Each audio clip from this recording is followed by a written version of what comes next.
Hello students, आप लोगों का ऑनलाइन क्लास में स्वागत है। आज हम लोग यूनिट 3 से दीर्घाकार आवर्त सारणी या प्रवर्धित आवर्त सारणी के बारे में अध्ययन करेंगे।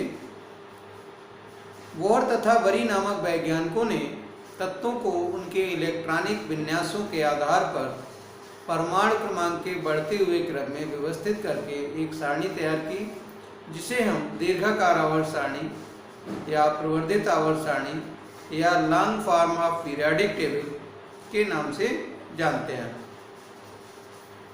इस सारणी में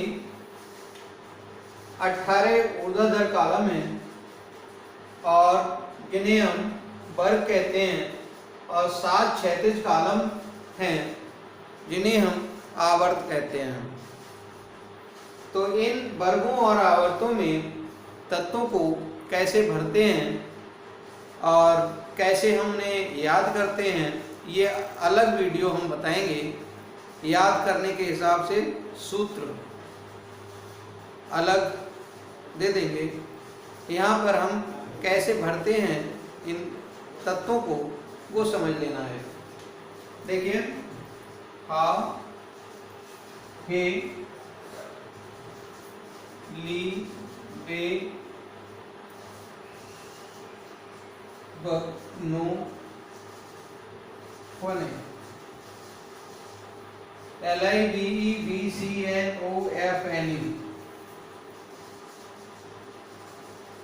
नामक आलसी पस कलर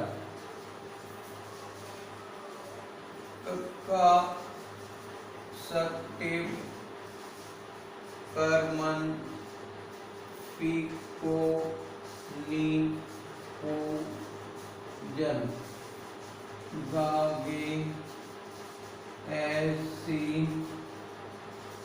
बर कर रब सर बाइजर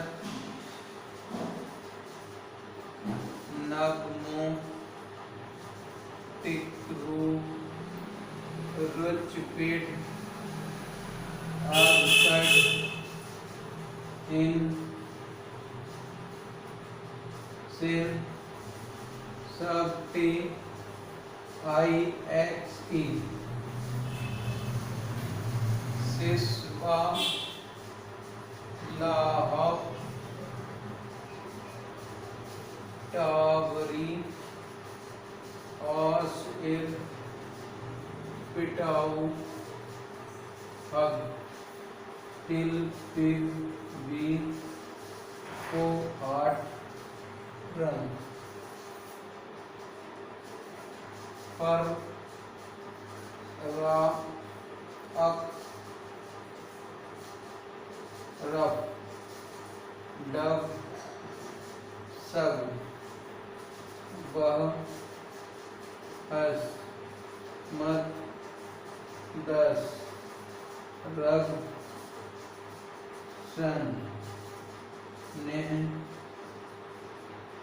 फिर मत लग की ओ सी प्रिंट टेंशन ईयू गेट टेप डाई हो एयरटेल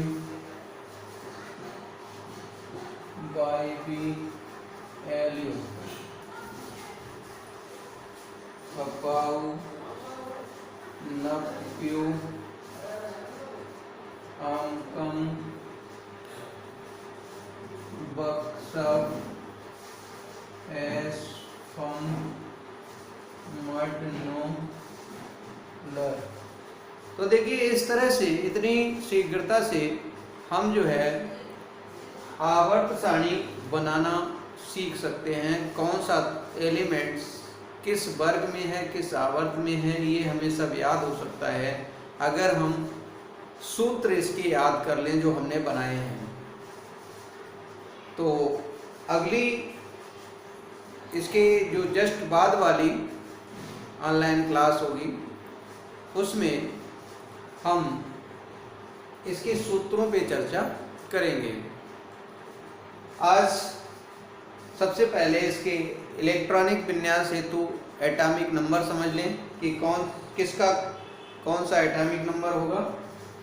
तो हाइड्रोजन का देखिए 1 है, हीलियम 2, 3 से लेकर के 10 तक,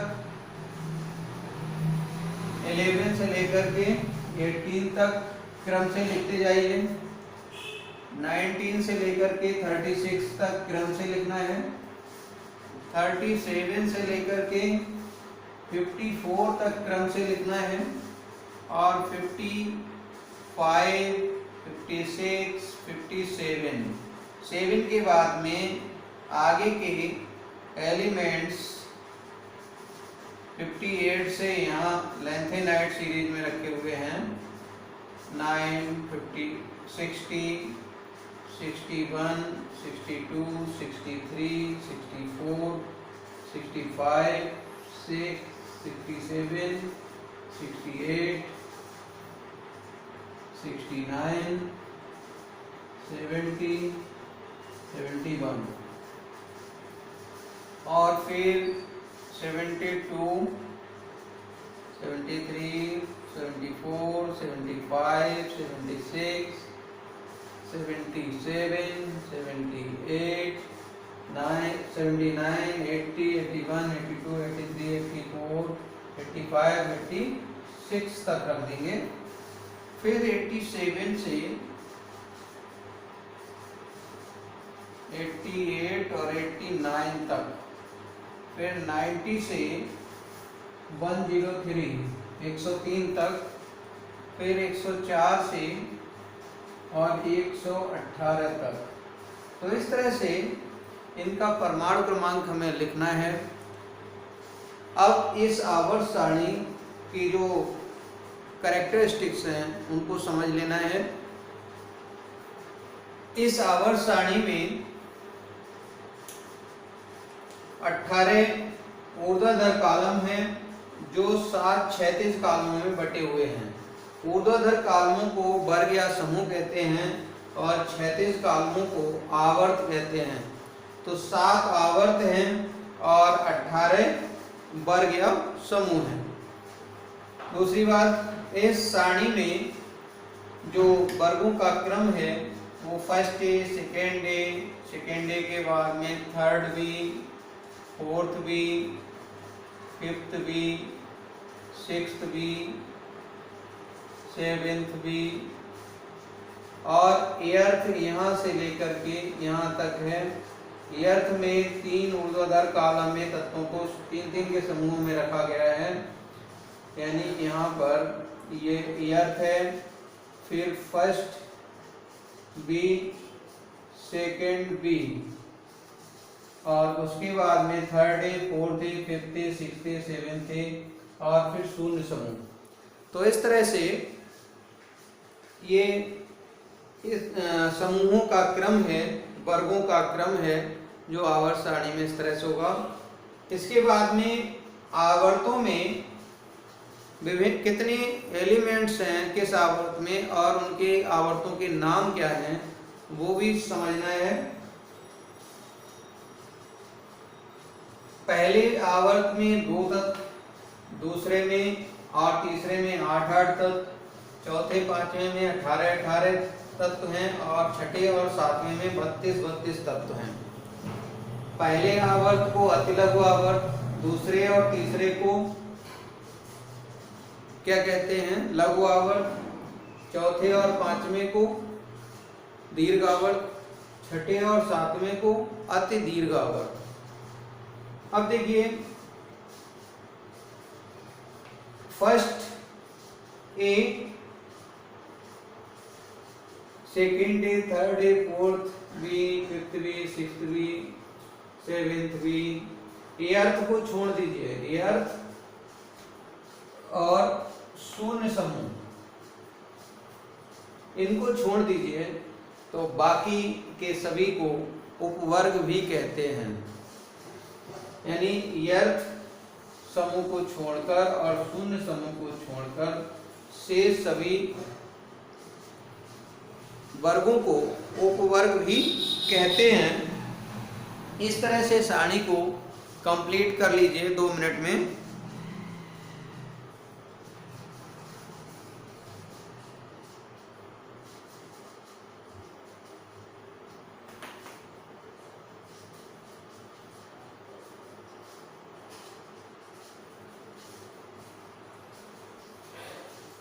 अब देखिए आवर्त संख्या 6 में लैंथेनम का परमाणु क्रमांक 57 है। इसके आगे के 14 तत्वों को आवर्त सारणी के नीचे लैंथेनाइड सीरीज बना के रखा गया है।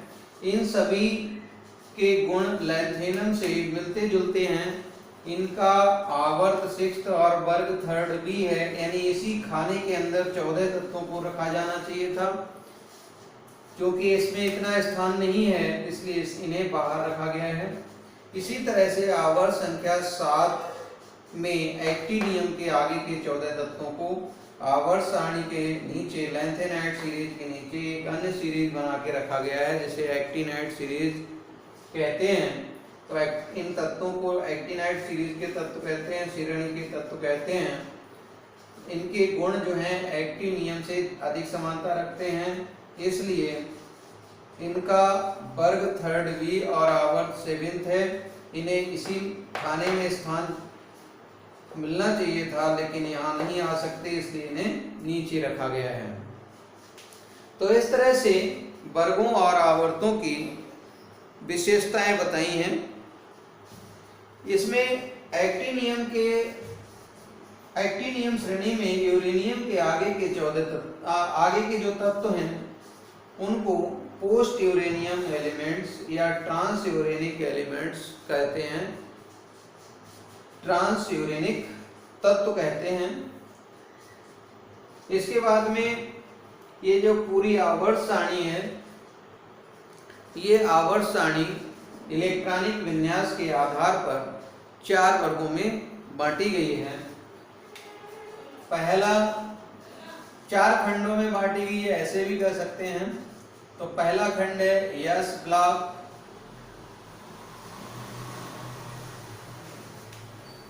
ये यहां से यहां तक पी ब्लॉक, यहां से यहां तक ये डी ब्लॉक और यहां से यहां तक एफ ब्लॉक।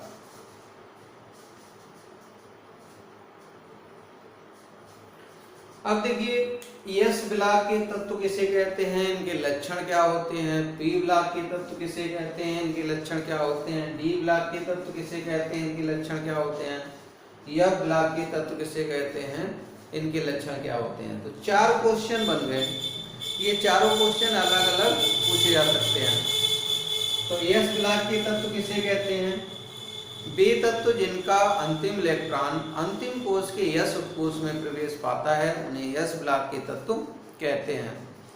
यस ब्लॉक में फर्स्ट डे और सेकेंड डे वर्ग रखे गए हैं। यस ब्लॉक के तत्वों के लक्षण क्या हैं, इनका आयनन विभव, इलेक्ट्रॉन बंधुता, विद्युत ऋणात्मकता कम होती है, यानी अपने आवर्त में सबसे कम होती हैं। अब ये सभी हाइड्रोजन को छोड़कर ये सभी धातुएं हैं।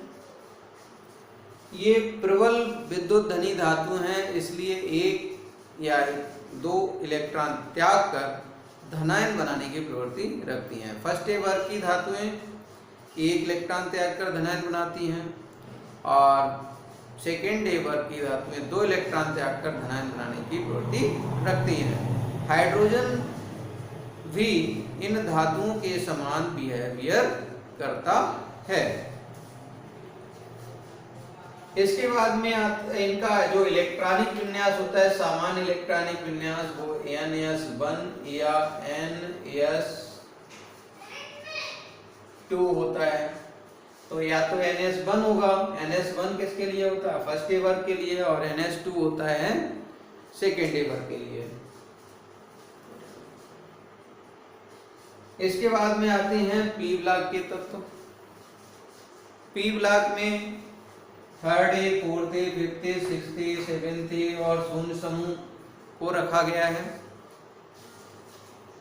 इनको कहते क्या है, कैसे मतलब पी ब्लॉक के तत्व किसे कहते हैं? तो वे तत्व जिनका अंतिम इलेक्ट्रॉन अंतिम कोश के पी उपकोश में प्रवेश पाता है उन्हें पी ब्लॉक के तत्व कहते हैं। इनके लक्षण क्या हैं? ये इनमें पी ब्लॉक में धातु, अधातु और उपधातु तीनों तरह के तत्व पाए जाते हैं।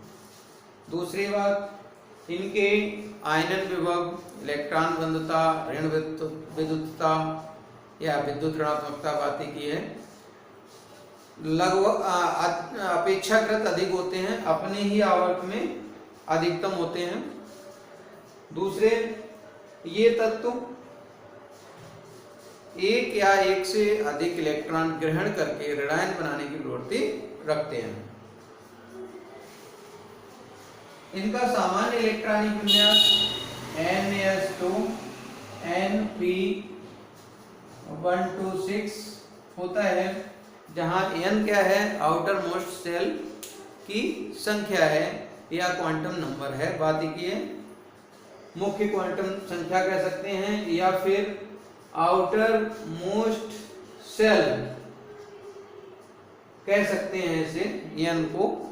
तो सबसे बाह्यतम कोश N है यहाँ। इसके बाद में आते हैं डी ब्लॉक के तत्व पर। तो डी ब्लॉक के तत्व किसे कहते हैं, उनके लक्षण क्या हैं? वे तत्व जिनका अंतिम इलेक्ट्रॉन बाह्यतम कोश से अंदर वाले कोश के डी उपकोश में प्रवेश पाता है उन्हें डी ब्लॉक के तत्व कहते हैं। डी ब्लॉक के तत्व एस और पी ब्लॉक के तत्वों के बीच में रखे गए हैं।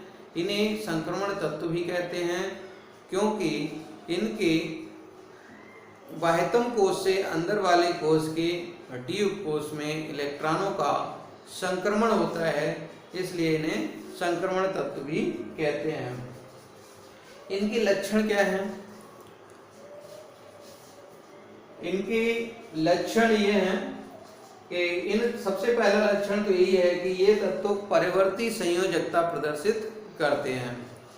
कोई एक तत्व किसी यौगिक में उसकी संयोजकता कुछ हो सकती है, दूसरे यौगिक में कुछ हो सकती है, तो ये तत्व परिवर्ती संयोजकता प्रदर्शित करते हैं। दूसरे, इनमें रिक्त डी उपकोश होती हैं और रिक्त डी उपकोश होने के कारण ये संकर आयन बनाते हैं। दूसरे, अयुग्मित इलेक्ट्रॉन इनमें होते हैं, अयुग्मित डी इलेक्ट्रॉन होते हैं, जिसके कारण ये रंगीन आयन बनाते हैं और रंगीन यौगिक बनाते हैं। ये रिक्त डी कक्षक होने के कारण या रिक्त डी उपकोश होने के कारण ये जो हैं कैटालिस्ट के समान व्यवहार भी करते हैं। तो इस तरह से बहुत से इनके लक्षण हैं। इसके बाद में आते हैं इनके सामान्य इलेक्ट्रॉनिक विन्यास पे। सामान्य इलेक्ट्रॉनिक विन्यास इनका होता है N-1 D1 to 10 NS2। तो N-1 D में 1 to 10 होंगे और NS2 लास्ट सेल में NS2 की जगह पे हम 1 से 2 लिख सकते हैं, क्योंकि एक भी हो सकता है, 2 भी हो सकता है। और पैलेडियम में यहाँ पर 10 हो जाते हैं और यहाँ पे 0 हो जाता है NS0। तो ये सामान्य इलेक्ट्रॉनिक विन्यास है इसका डी ब्लॉक का। इसके बाद में यह ब्लॉक के तत्व किसे कहते हैं? वे तत्व जिनका अंतिम इलेक्ट्रॉन बाह्यतम कोश से अंदर वाले कोश से भी अंदर वाले कोश यानी कि बाहर से तीसरी कोश के यह उपकोश में प्रवेश पाता है, ऐसे तत्वों को यह ब्लॉक के तत्व कहते हैं। यह ब्लॉक के तत्व में लैंथेनाइड सीरीज और एक्टिनाइड सीरीज के तत्व आते हैं। लैंथेनाइड सीरीज के जो तत्व हैं वो प्रकृति में बहुत ही कम मात्रा में मिलते हैं, इसलिए इन्हें दुर्लभ मृदा तत्व भी कहते हैं।